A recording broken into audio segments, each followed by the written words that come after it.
Before we begin, I'd like to take a moment to recognize the land for which Victims Voice is based. We gather today on the land of the Lenni Lenape.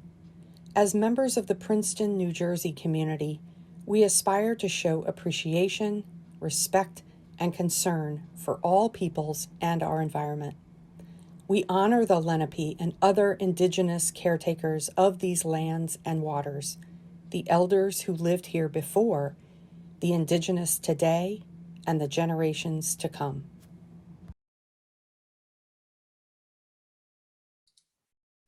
So hello, everyone. My name is Sherry Critical, and I am the CEO of Victims Voice. I'd like to welcome you to today's Lunch and Learn Support, an open and honest advocate fireside chat brought to you by Abinra Education Series and Victims Voice. Every day, victims of abuse are being told to document everything, and they are. But what they document is not seen as relevant to investigators, prosecutors, and the court systems, resulting in an average 80% case dismissal rate nationwide. The Victims Voice app is the only legally admissible documentation tool that meets the standards of evidence and allows victims of domestic abuse to safely, securely, and privately store evidence-based details of each incident until such time as the user decides a report is needed. Available individually and through organizations and agencies in over 40 states, we are giving victims a legal voice. Find out more on the web at victimsvoice.app. April is Sexual Assault Awareness Month. So as part of our recognition for this, we felt it was really important to talk about advocates and the role in creating a safe space for victims and survivors. Sexual assault may or may not be part of a larger scope of abuse, such as domestic violence, but oftentimes domestic violence does include sexual assault. To guide us through this importance of advocacy work are two of our very own Victims Voice advisors. Today, we'll be sitting down with superhero Christy Heiskala. Christy is a victim advocate at the Pride Law Firm, although they prefer to use the term survivor advocate. Christy is the first full-time advocate working for a civil law firm.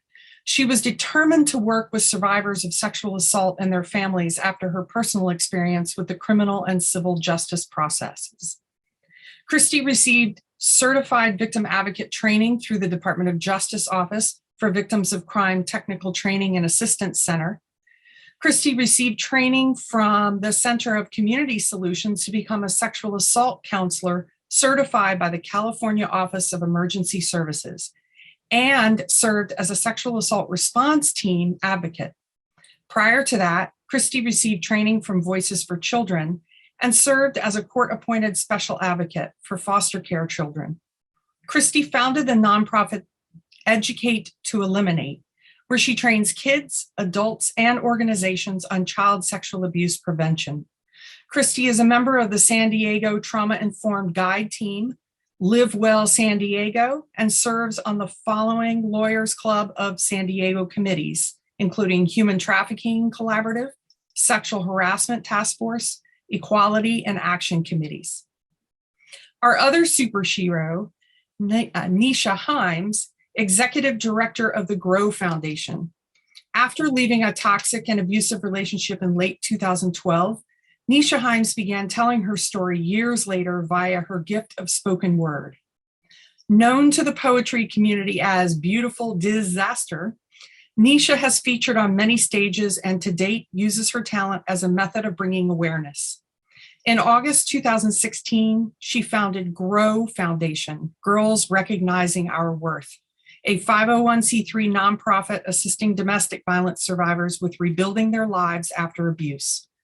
To learn more about victims' rights and navigating through the legal system, Neisha served as a victim witness advocate for the Norfolk Commonwealth's Attorney's Office and domestic violence paralegal for the Chesapeake Commonwealth Attorney's Office. In April 2020, she joined the Newport News Police Department as their domestic violence outreach liaison playing a vital role in the agency's newly implemented domestic violence program. Neisha could not be with us today, but she recorded her presentation, and I'm happy to share it with you now.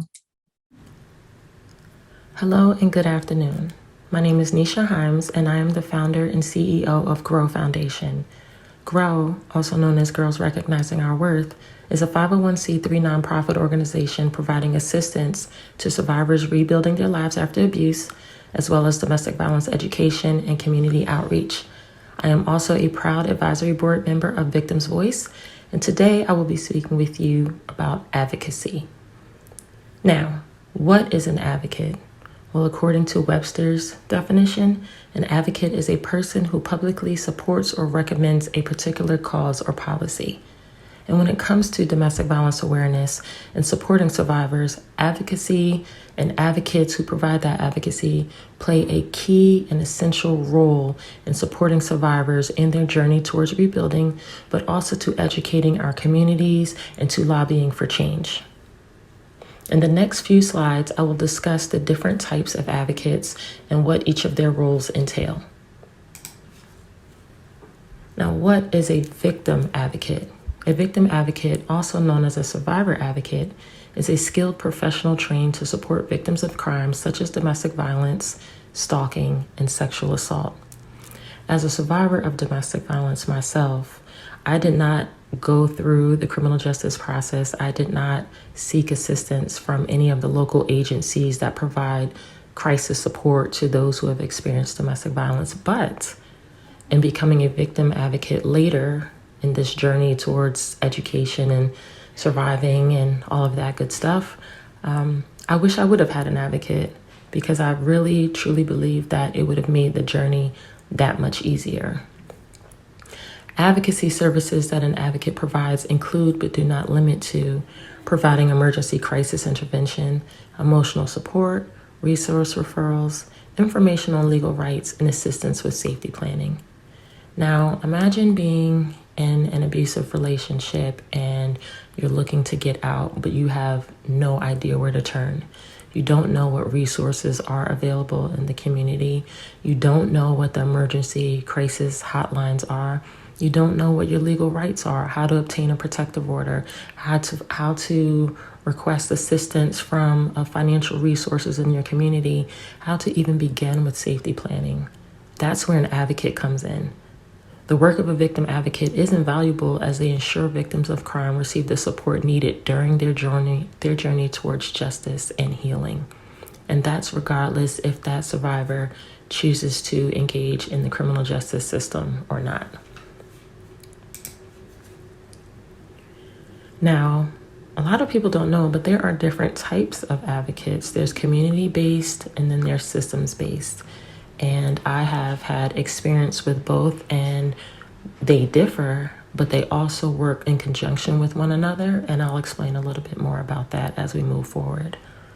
A community-based advocate generally belongs to a non-government agency, usually a nonprofit organization. So when you think about your local domestic violence crisis agencies, they're usually nonprofit agencies that consist of advocates within that agency. They may have shelters, they may provide support groups, counseling, things like that. That is a community-based advocate, community-based agency. Their focus is the community, the survivors in that community, and providing that support. Then you have systems-based advocates who are usually based within a governmental agency, such as a police department or a prosecutor's office. So these are advocates acting as a liaison between the criminal justice system and that survivor. And we'll discuss a little bit more in the next slide. So here are a few differences between community-based versus systems-based advocacy. As I mentioned earlier, a community-based advocate generally works in a non-governmental agency. Another difference with community-based advocacy versus systems-based advocacy. Again, systems-based advocates generally work in a government agency. Community-based advocacy can usually offer confidential support and ensure that your communication is confidential. So I say usually because, of course, there are instances if a survivor admits to wanting to harm themselves or harm their children or someone else, of course, that advocate would need to let someone know so that that survivor could get the help that they need, and that that survivor, as well as their children, their family, and anyone in their immediate circle remains safe. But aside from that, advocates can generally offer confidential support and communication. When you work for a systems-based agency, you cannot ensure that confidentiality. And the reason for that is when you're working within the system, essentially, I don't want to say your loyalty, but you're there to support the survivor. But at the end of the day, you represent that particular agency. So, for instance, there was a time where I worked as a victim witness advocate within the local prosecutor's office, and I also worked for a police department. And in both of those experiences, I was able to provide support to survivors. But if a prosecutor asked me, hey, what did you guys discuss anything case related? What did that survivor say? While I was working with the police department, if a sergeant or lieutenant asked, hey, what did they discuss with you? Was it anything case related? Then I would be obligated to tell that person, that authority, what that survivor and I talked about. So how I got around that, because that was very difficult for me as a survivor, but also as a community-based advocate at heart. So the way to work around that, I would let the survivor know up front so that they had the choice.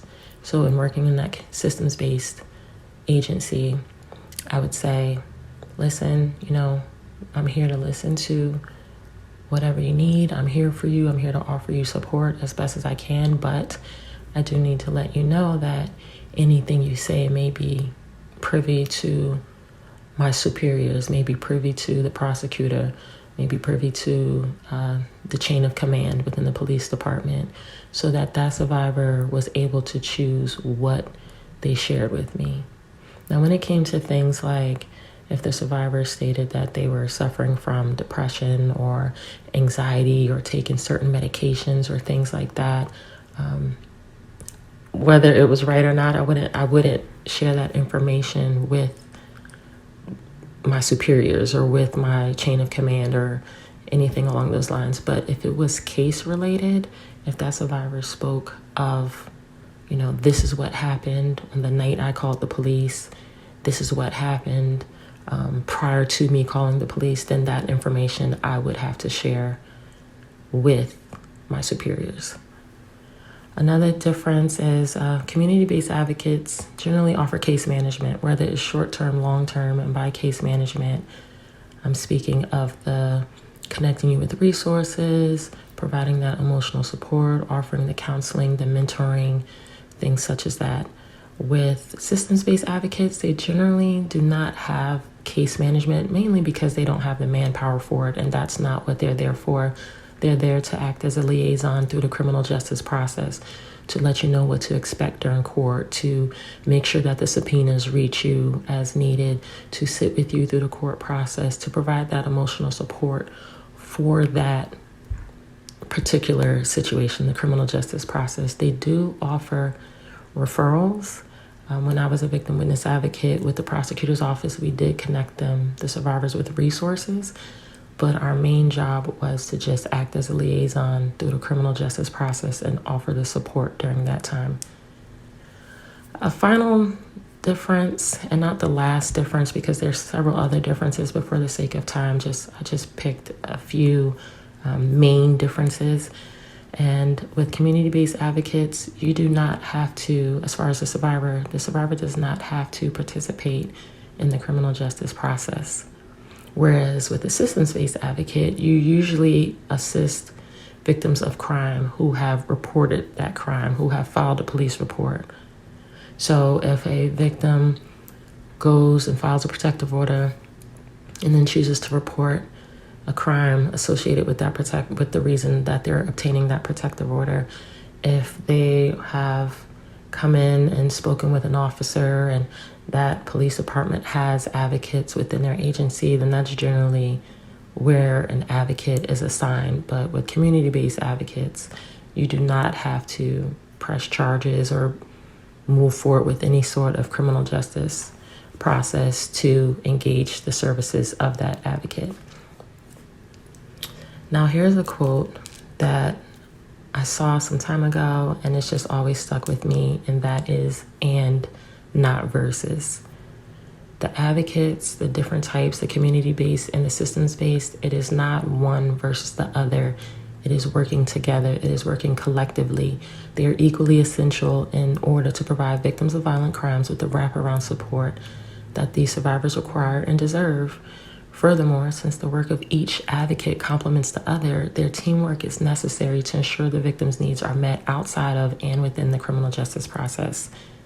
I can't tell you how many times where I worked in a systems-based capacity where I needed to reach out to the advocates at the local shelter and connect with them to offer wraparound support, or me having my nonprofit organization, which is community-based, and working with other community-based agencies in the community, how many times we had to reach out to advocates within the prosecutor's office, within the police departments, to be able to, again, see how we can offer assistance, work together to make sure that that survivor is safe. So that's my time. I hope that you did learn a little bit about advocacy, what the role of a victim advocate is, and what the difference is between community-based and systems-based advocacy. Thank you for your time, and I'll turn it over to the rest of the wonderful presentation. Take care and have a great day. So I invited Christy. The difference between Neisha and Christy, the biggest glaring difference between the two, other than one lives on the East Coast and the other on the West, is that Neisha deals primarily around the space of domestic violence, where Christy works primarily in the space of sexual assault. And so while the two are connected, sometimes they're not. And so we wanted to kind of have that clarity around what to expect from victim advocates and what that looks like in both instances. So welcome, Christy. Take a moment and just tell us a little bit about yourself, where you work, what you do, how you describe it. Sure. So I work for a civil law firm called the Pride Law Firm. We're in San Diego, California. I work specifically for Jessica Pride. We kind of have two teams here. We have a Dante Pride team and a Jessica Pride team. And our team focuses on, just like you said, we focus on sexual assault cases, but also child sexual abuse cases and sexual harassment in the workplace. We are technically a personal injury firm, so we could choose to do dog bites and car crashes and slip and falls like you see on other attorneys' websites, but we purposely choose to focus on sexual assault. We believe survivors deserve that focus. It helps us provide better care, more trauma-informed services, and it helps us stay in the know of what we do, and instead of all over the place handling different types of cases. So in the case of domestic violence, oftentimes family court gets involved, and you already explained that you're a civil law. So are there instances where you work with other types of attorneys and other, like maybe in family law or whatever? What might those circumstances look like? No, we really typically don't. We have built relationships with family law attorneys so that we can refer cases to them. We get lots of calls, and it's one of the hardest parts of my job is having to decline a case. And even if I understand, even if you are married to somebody, you can be raped by your spouse. The law says you can be in most states, or the spouse may be abusing your child.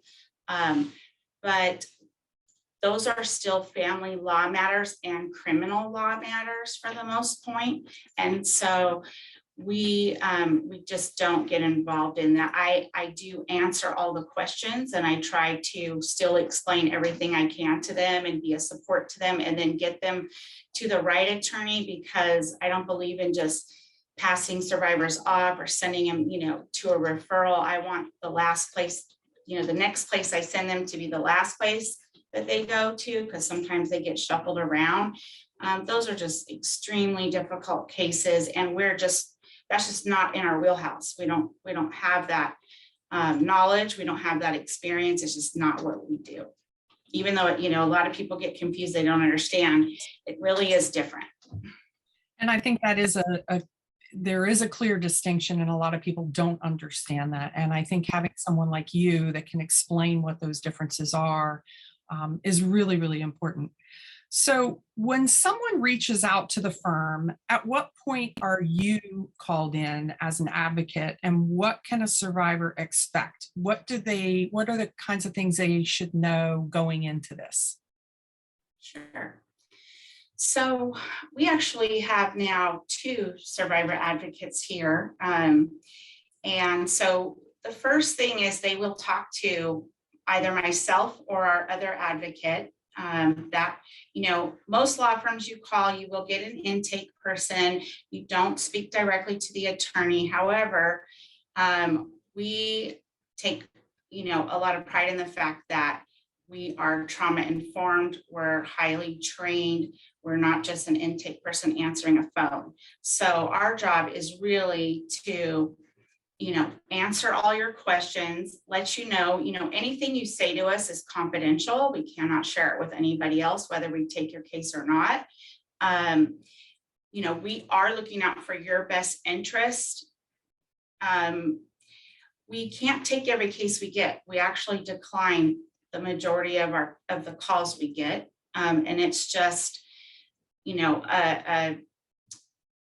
a sad fact of how these cases work. So, but we are truly looking for a way to support you in any way we can. We want to take your case if we can take your case. We are looking for every way to make it possible to be successful on your case.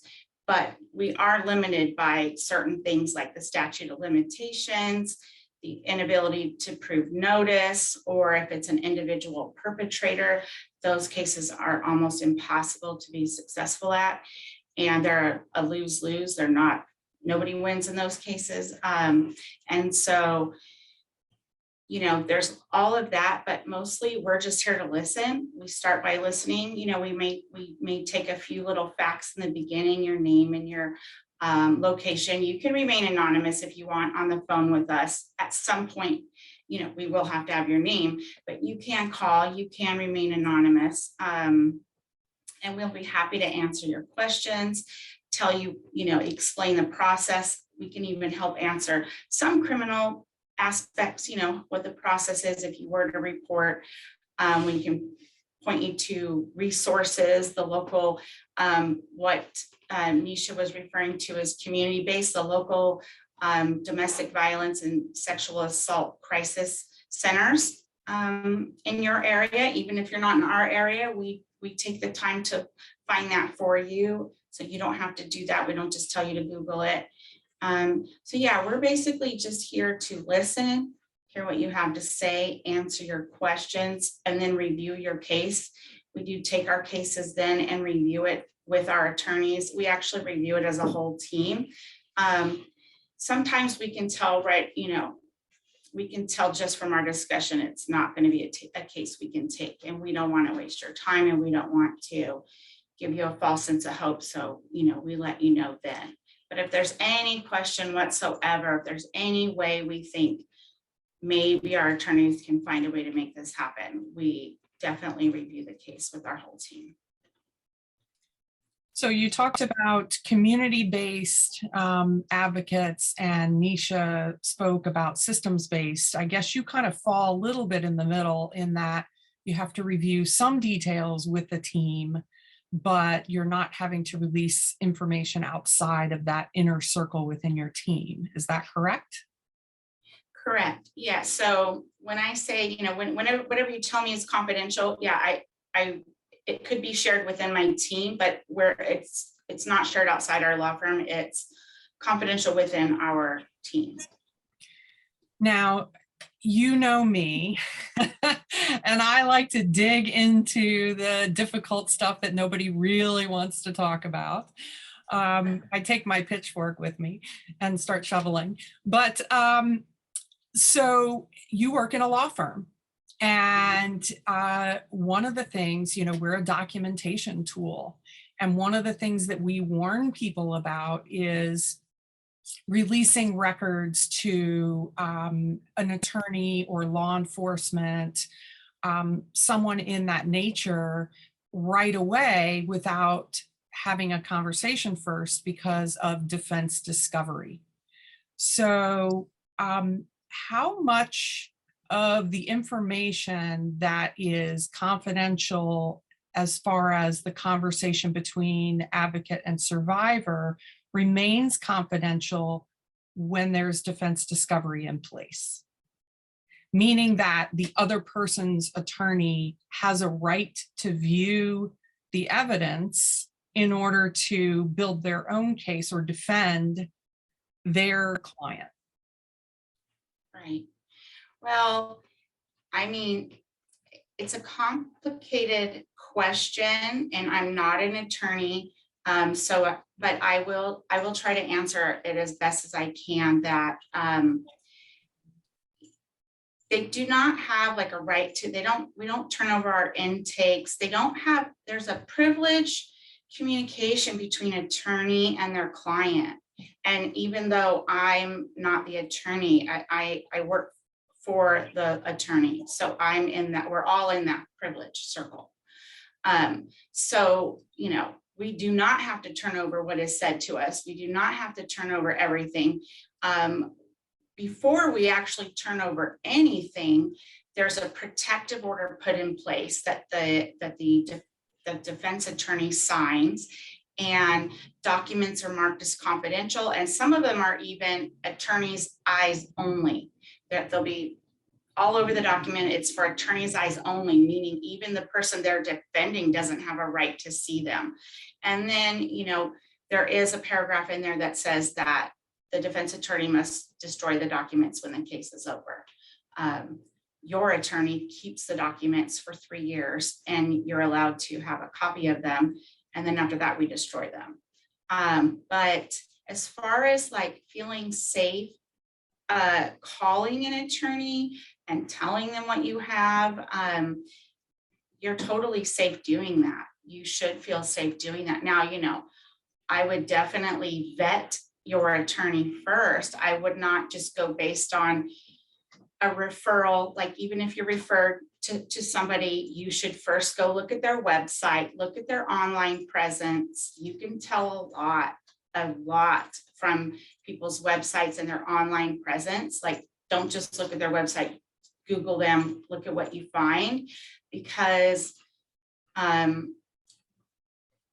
lot of people, you know, that have nothing to do with practicing this kind of law, but they're lawyers, they'll give terrible advice to people all the time. And then there's other, you know, people that this is not what they do. They don't focus on this. They do dog bites, they do car accidents, and then they just have a little line in there, you know, and sexual assault. They really don't understand a sexual assault victim's rights. They have special rights, and at least in, you know, we have Marcy's law in California and stuff. So, you know, research the attorney, but then when you do call the attorney, you really should feel safe to tell them everything and anything. And it's really important that you do, especially, you know, because even if you think it's going to hurt the case, it's going to make me look bad. You know, maybe I was drunk, maybe I was on drugs. Maybe I was doing something I wasn't supposed to do. Maybe I'm an undocumented immigrant. But, you know, call an attorney that you've researched, you've vetted, you feel safe with, and then feel safe to tell them everything, because they can only help you if they know everything. I mean, that's the way they're going to be the most effective. You know, a lot of times we start down a case, we go down a road, and then halfway through we find out some really, you know, terrible facts. But the thing is, your attorney, your civil attorney, is there to protect you. Their number one job is to protect you. They're not going to judge you, especially on our end, because we are very trauma informed. We know everything about the neurobiology of trauma and sexual assault and domestic violence and what it does and how people react and or don't react at all, or, you know, we know all that. We know that, you know, also being a survivor of child sexual abuse leads to people self-medicating. In many ways, there's no judgment ever. But the best thing is that we can also protect you. You know, we can protect you. We can be ready to defend any of those things if they happen to come out. And when we have to turn things over, we have a right to redact anything that is not relevant to the exact incident that happened. And, you know, they can push back sometimes, they can fight it, and then we can go to court and go in front of a judge, and our attorney fights. And a lot of times we win the right to keep it redacted. You know, sometimes we have to turn over, or most times we do have to turn over medical records. Again, we get them first. We redact everything. We protect our clients like every step of the way. And we fight really hard to not let anything come out that, you know, could hurt them.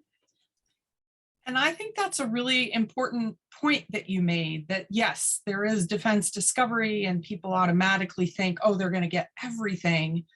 But that's not the case. A lot of stuff is not relevant. That's why a lot of cases are dismissed, because there's a lot of information, but it's not relevant to the case. It's not relevant to the letter of the law. You keep using this term trauma informed.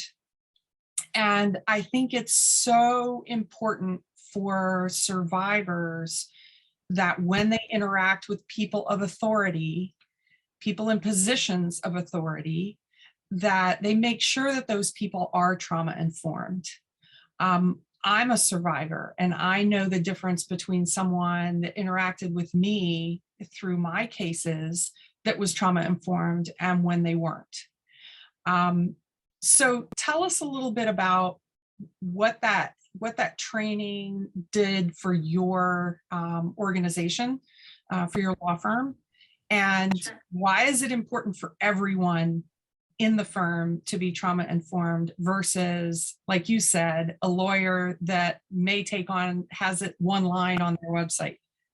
Mm-hmm. Well, it's really important because the way you, I mean, in so many levels that, you know, that's like a whole other presentation, and we actually train other law firms how to be trauma informed, but it's really important, number one, to have the cultural, historical, like all of the knowledge based, you know, that a survivor could come from. You know, it's really important to understand the different cultures, the different backgrounds, the different socioeconomic levels, you know, all that stuff. That's part of being trauma informed, is to have a deep understanding of all that knowledge. So when somebody comes to you, you have somewhat, you know, understanding of where they're coming from. The next part is understanding the neurobiology of trauma, so that when a survivor says, you know, I did nothing, I froze, you know, a lot of times survivors feel tremendous guilt about that. And you can, if you're trauma informed, this is something, you know, that is very normal and very typical and actually happens like 80% of the time. So you already have that knowledge and you can reassure them. And the most important thing is that when you're trauma informed, you know not to ask victim blaming questions or things that sound, you know, victim blaming or can be very triggering. You know, to start by believing, you know, we believe every caller we get, you know, no matter what we hear, we let them know, you know, that we believe them, that we're listening to them, and that they're not alone, that what they're going through, a lot of times people truly believe they're the only one.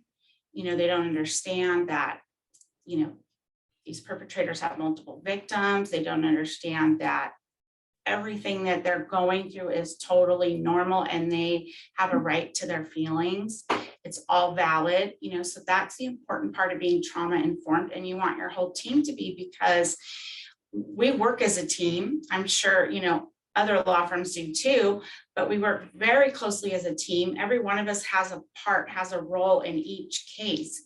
They're different roles, but they all need to be trauma informed and be coming from a trauma informed lens, so that we know the survivor is being centered, their needs are being addressed, they're getting the support they need, and whoever they talk to, they're going to be treated in the same manner. We don't want, if I'm not here and they talk to somebody else, if the paralegal has to ask them a question that, has something totally different that I cannot answer, we want to make sure she's talking to them in the same trauma-informed manner that I would. So this next question that I have for you is, I know that I made quite a few mistakes from a legal perspective going through my own cases.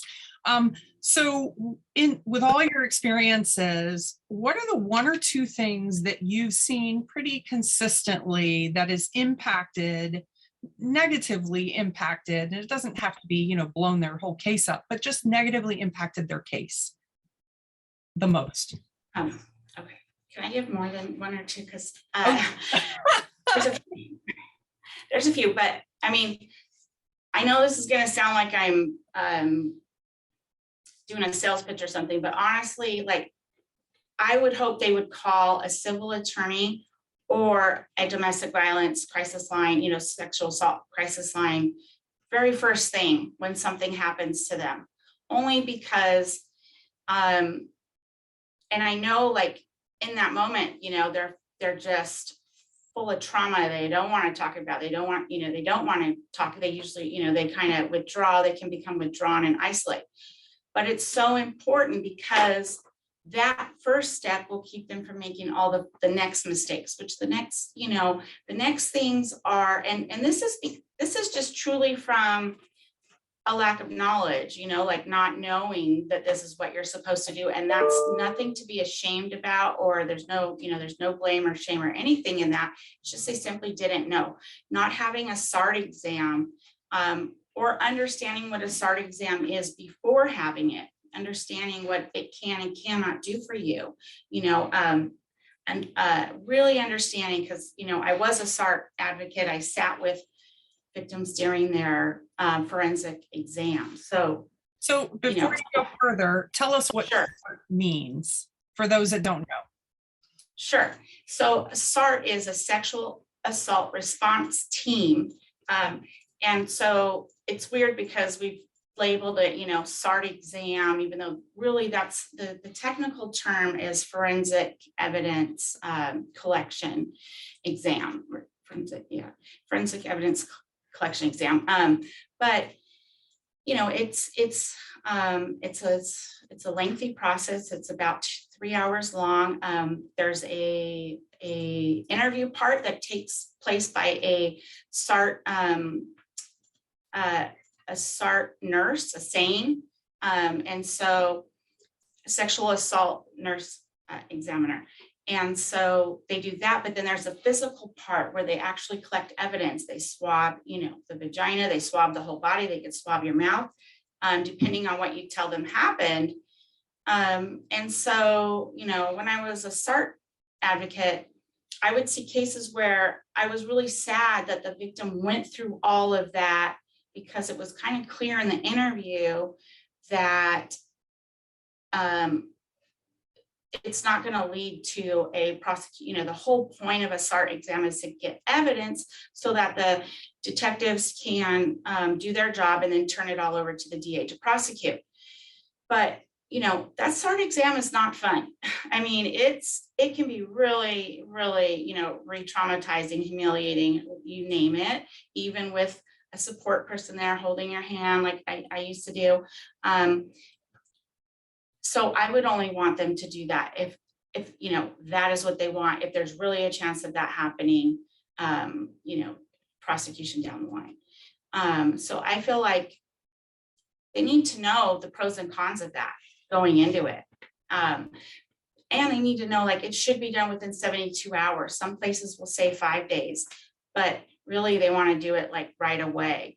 So, sexual assault is rarely prosecuted in this country. And the reason why it's rarely prosecuted is because on the criminal side, they require this hard evidence without a confession. And the SART is really the only place you're going to get the hard evidence most of the time. So a lot of people don't know that, and they miss the timeline. That's the number one thing. And then other things are, they tell the perpetrator they're going to go to the cops. I would never tell the perpetrator they're going to go to the cops, because the next line is, the police can do what's called a pretext call or text, where they coach the victim or survivor on what to say, and they try to get the perpetrator to admit what they did. It's a long shot, but it happens. It works. It won't work if you've already said, I'm going to go to the cops. Then your chances are about zero. But if they don't think you went to the police, then there's that. Deleting evidence is a big one. People delete their texts. They think like, oh, this is going to make me look bad, but it actually makes you look bad that you deleted text for it's obvious when you delete text, but also cell phone records can be subpoenaed. So then they're like, well, then they see that there was all this and you deleted all this. And not only that, but texts are a two-way street. The other person could have kept the text, so just don't delete any evidence. It can actually do you more harm than good. Sometimes you delete something because a big mistake is thinking from watching TV or for whatever else, like people always think it's very clear to them, this is an open and shut case. Like I hear that like all day, every day. It's an open and shut case. And they think they know what's facts versus not facts. And they think they have witnesses because they've told their friend, I told my friend I was raped. That's not a witness. So there's all these things that they delete, or they do or don't do that they don't realize.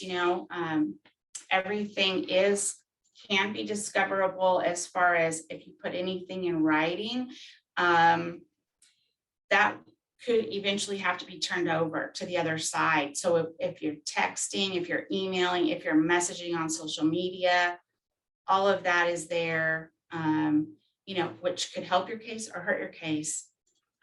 So it just depends. You brought up social media. And so how big a piece does social media play into cases? I imagine these days, back when I was a survivor, we didn't have social media. Yes, I'm that old.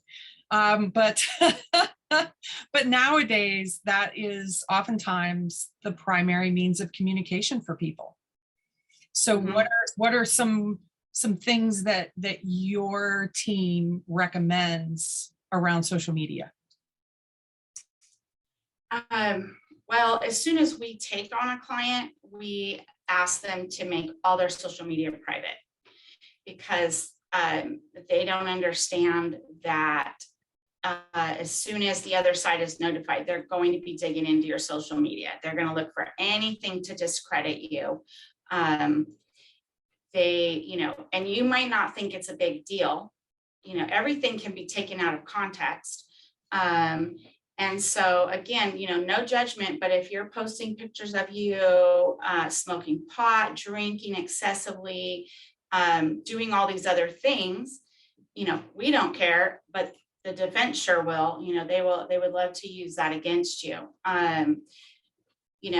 Having an account on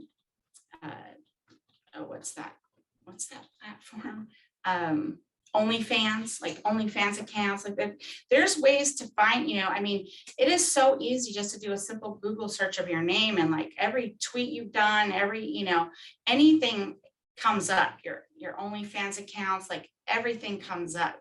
And so also anything you post about your case, is discoverable, meaning you will have to turn it over. And not only will you have to turn it over, it's a ton of work. It's a ton of work for you, the survivor. It's a ton of work for us, but we have to get every single thing that's in writing ever, and turn it over. It's a lot of manual labor, but also, people think that Snapchat, that's a huge thing, especially with young, teenagers and stuff. They think it disappears, but people actually save it. It gets sent everywhere. We can also subpoena Snapchat stuff, so it doesn't disappear. Don't do it. Don't send nudes, and because you don't know when you will be in a lawsuit. You just don't know. And it seems to always turn against you at some point. You might be in love now, but you break up later, and the guy holds it against you and sends it out to everybody. And then if you do have any messages, somebody has admitted to doing something or somebody has threatened you, be sure to screenshot them and save them. Don't just leave them there and think, oh, I can go get that anytime, because you might not find it. Your account might get deleted or hacked, or you just don't know. It's really important to save all that in the moment, save it when you can save it. And then but once you're involved in a case, you should not be discussing your case with anybody in writing, like through messages, through text, unless you're just saying like, I'm having a bad day or whatever, but you don't want to discuss the facts of the matter.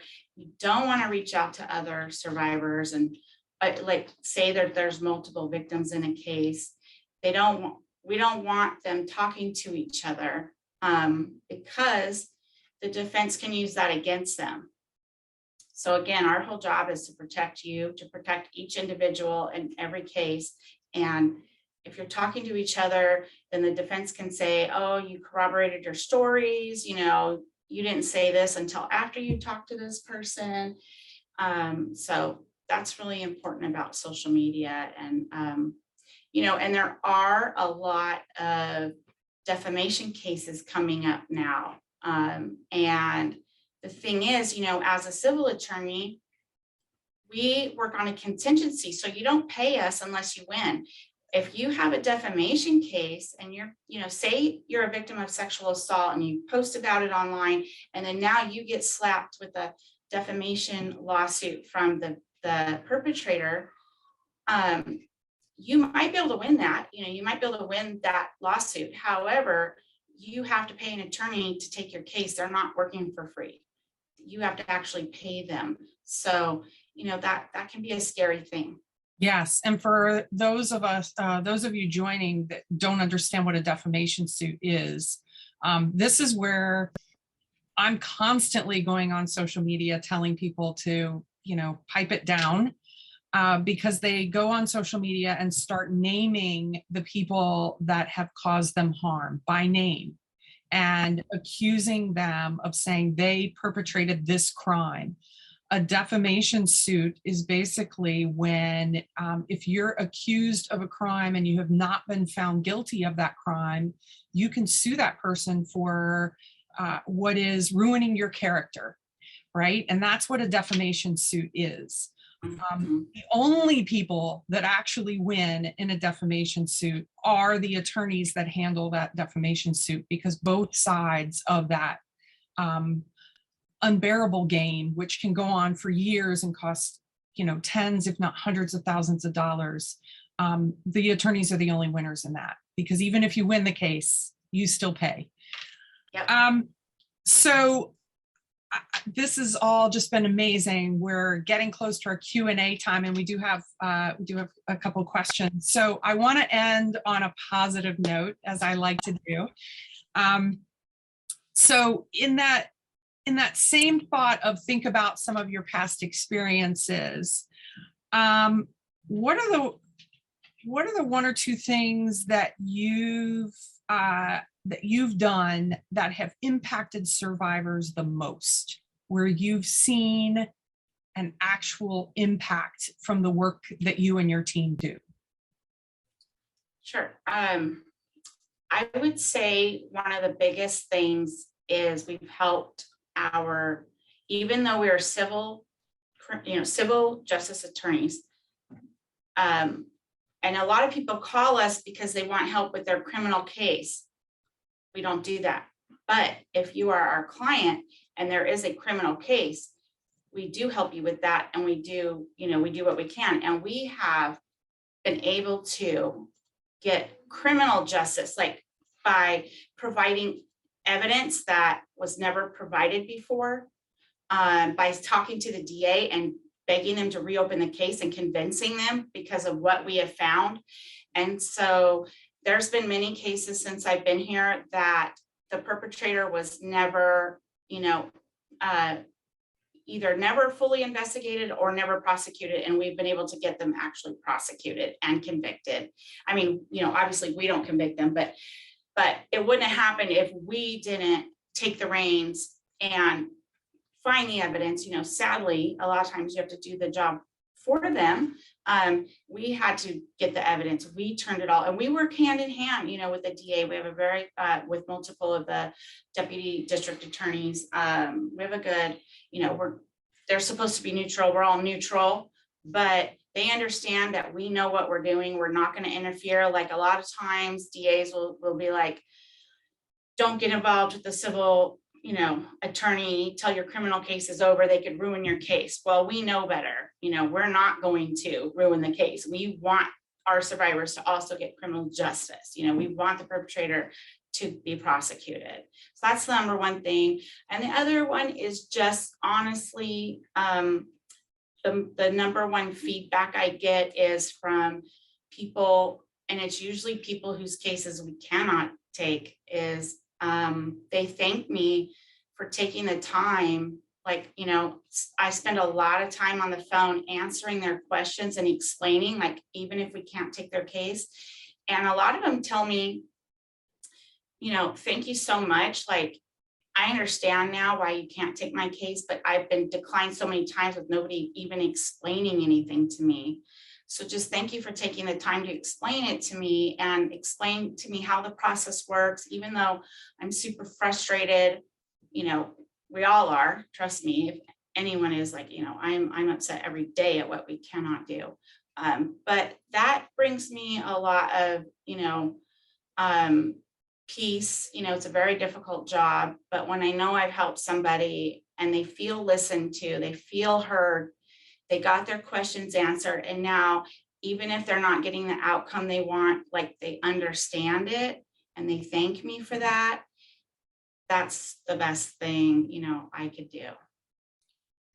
And I think that's really important. Justice comes in a lot of different ways. It doesn't necessarily come through a criminal court or a family court. For me, justice was being able to live my life the way I wanted without interference from my abuser. For me, that's justice, right? Right. So it's that's what I ask people too. What does justice mean to you, or what is it you want to see happen?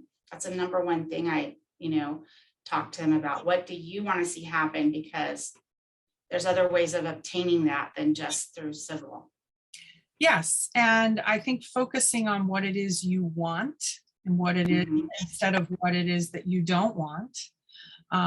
What does that forward thinking outcome look like? Right? Right. That's really important. Okay. So we had a question here. I had a family member tell me that she has a strong personality and she knows she wouldn't have taken some of the things I have been through. Is this an example of victim blaming without her knowing it is? I told her how it made me feel.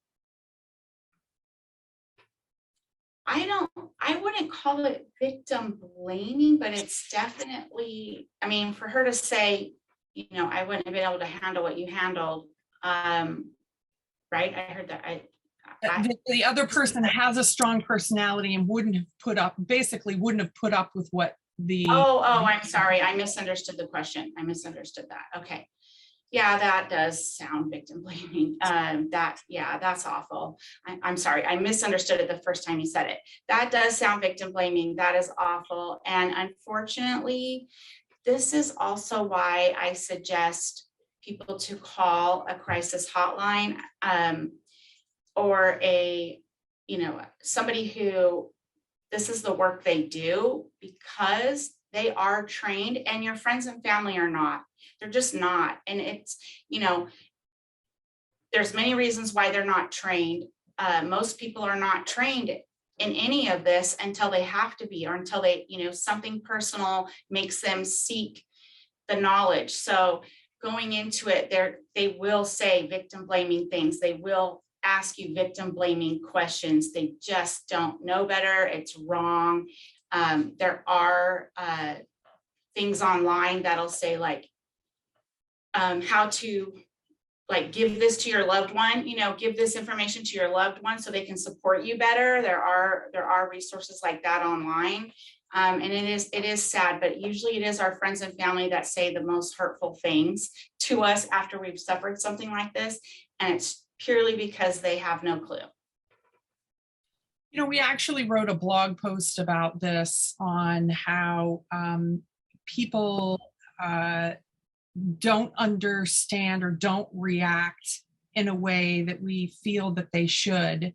And oftentimes it's because they just don't know how to deal with the situation, or in some cases, because maybe they had an idea that something was wrong and they didn't do anything about it. And that guilt is harder to deal with than actually standing up for the person that was harmed. And I saw a lot of that in my own personal experience too. That's kind of what prompted me to write that blog post. There's a really good book called Blind to Betrayal that addresses that. Blind to Betrayal. Blind to Betrayal. It addresses like family members, and when family members don't believe you, and when people know there's a whole psychology around why people don't protect other people or speak up on behalf of other people or acknowledge it once they've been disclosed to. There's a whole, absolutely. All right. You got a shout out to somebody who loves you. Hi, Sophie. The question was, I wanted to ask if certain cases trigger you and how do you practice self-care? That's a great question. Yes, so I was really triggered last week. Cases do trigger me. I have on my desk this self-care basket, and I've been actually off my self-care game recently, but I used to do after every single call, I had a routine where I have essential oils in here, and I would use this hand sanitizer first, cleanse myself. Then I would apply lotion that I love and this lip stuff. And so that was my little kind of wash that away and then move on to the next type of routine. That was I call it micro self-care. It takes a minute or two. And then, music and exercise, those are getting outdoors. I'm not a hardcore exerciser, but getting outdoors, and I like that. And listening to music to take my mind off of it. I have to get out of my head.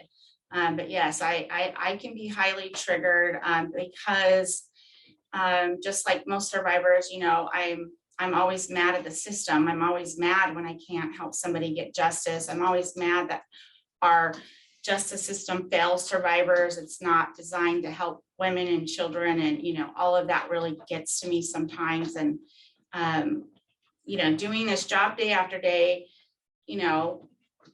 some people are just like, well, that's just how it is. That's just how it is. But my mind doesn't work that way. It's like, okay, well, it might be how it is, but how are we going to change it? Like, which legislator can we write to? How can we get this changed? What, there's all kinds of things. So I do get triggered, but I read a lot of self-care books as well. Like, I read a lot of things on burnout. There's a really good book on burnout. And so it's a constant thing. It can't be, it has to be as much as you can when you can. So. Awesome. All right. Well, we are a little past our mark. And so for Neisha, who couldn't be here with us, and for you, Christy, on behalf of myself and Victims Voice, thank you so much for today's content. This was really, really fantastic. For those of you who have further questions about the material covered today, feel free to contact either speaker. They're very available through social media. You can reach out to them. If you really are not able to get in touch with them, you can always reach out to us and we'll make sure to put you in touch with them. You can also let us know in the chat if you have further questions, and we'll make sure they get those questions. Once we end this, you're going to get a survey. And I know everybody loves surveys so much. Just take a coffee break, take a 10-minute coffee break and fill it out, because it really does help us when we're doing future programming. We want to make sure that it's valuable programming for you. We do have some upcoming events. We will be at the EVAWI and Violence Against Women International Conference on next week. Wow. And I'm actually presenting at 2 of the sessions for that conference, so I'm looking forward to that. Every second Tuesday at 2 p.m., we do another Lunch and Learn series. So be sure and go to you see the URL at the bottom, victimsvoice.app, and click on calendar at the top, and you'll see all of the events that both we host, but also that our partners and community members are also putting on. So you can see events all over the place. If you like our videos, you can subscribe to us on YouTube. All of our on-demand videos are there and more. So be sure and click that little red button and hit the bell so you're notified when something comes up. Again, thank you so much for joining us today. And I hope all of you have a wonderful, safe, and great rest of your day. Thank you so much. Thank you.